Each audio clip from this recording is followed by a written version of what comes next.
Most people assume that if they want a decent stylus for their iPad, they have to drop a small fortune on the official version. But then something like this shows up, and it makes you wonder why you'd ever pay that much.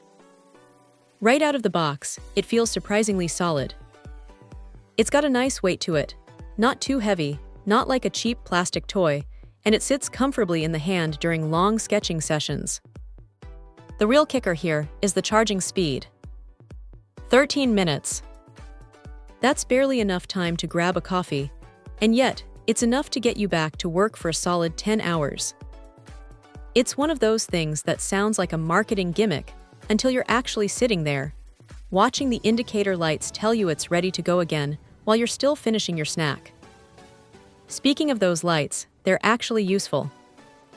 You get a clear sense of how much power is left, which is a massive upgrade over some of the other third-party pens that just die on you without warning. Now here is the thing about compatibility.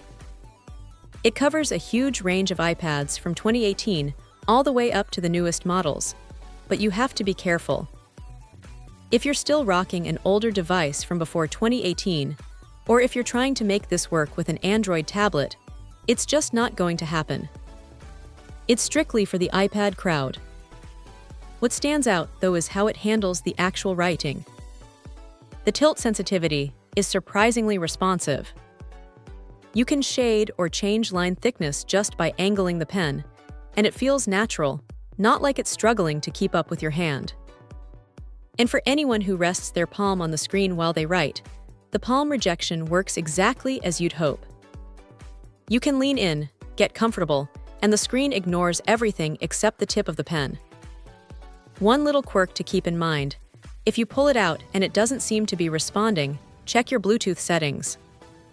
Sometimes the iPad gets a bit confused if it's still trying to pair with an old pencil, so just toggle that off and this thing wakes right up. Honestly, the only real downside is that it lacks the magnetic wireless charging you get with the premium options. You have to plug it in with a cable, which is a bit less elegant, but for the price and the speed of that charge, it's a trade-off that's pretty easy to live with.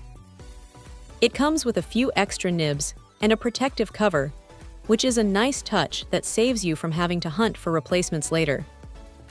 If you're looking for something that gets the job done without the premium price tag, this is a solid, reliable piece of kit that just works. It's not trying to be fancy, it's just trying to be useful, and it hits that mark perfectly. Check out the video description for updated price. And thank you for watching this video.